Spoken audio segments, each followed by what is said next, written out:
చావు ఎప్పుడు ఎవరిన పలకరిస్తుంది ఎవరికి తెలీదు. ఆరోగ్యంగా ఉన్న వాళ్ళ దగ్గరికి రాదు, వృద్ధాప్యం ఉన్న వాళ్ళ దగ్గరికి వస్తుంది, వ్యాధులు కలిగిన వాళ్ళ దగ్గరికి వస్తుందని మనం ఆలోచిస్తుంటాం. మన జీవితాలు ఎవరి చేతుల్లో ఉన్నాయి తెలుసా? దేవుడి చేతిలో ఉన్నాయి. అవి ఎలా ముగిసిపోతాయో తెలుసా? ఒకసారి చూడండి, ఆ వీడియో క్లిప్ వేస్తారు, ఎలా ముగిసిపోతాయి చూడండి ఒకసారి.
వాళ్ళు అనుకున్నారంటారా?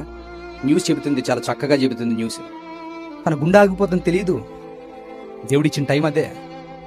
మాట్లాడుతూ మాట్లాడుతూ అలా కుప్ప కూలిపోయి చచ్చిపోయింది. అక్కడ రాస్తూ చెబుతుంది ఏంటో తెలుసా? పోలీస్ ఆఫీసర్కైనా కూడా చావు తప్పదు కదా. నిజంగా అంతమందికి ఆమెకు ఎన్నో ప్రణాళికలు ఉంటాయి. ఆ ప్రణాళికలన్నీ తన కంటి ముందున్నా తన జీవితంలో ఇవన్నీ గోల్ రీచ్ అయిన తర్వాత ఎప్పుడో వస్తుందని మరణం గురించి కూడా ఆలోచించి ఉండదు. కానీ గుండె ఎప్పుడు ఆగిపోతుందో తెలియదు కదా, ఆగిపోయింది. అక్కడ ఉన్నటువంటి వ్యక్తులు అందరూ చూడండి, ప్రతి సెక్టార్లో నుంచి ఒక్కొక్కరిని చూపించాడు. వాళ్ళ జీవితంలో మరణాన్ని ఏ రోజు ఆలోచించలేదు వాళ్ళు వస్తుందని.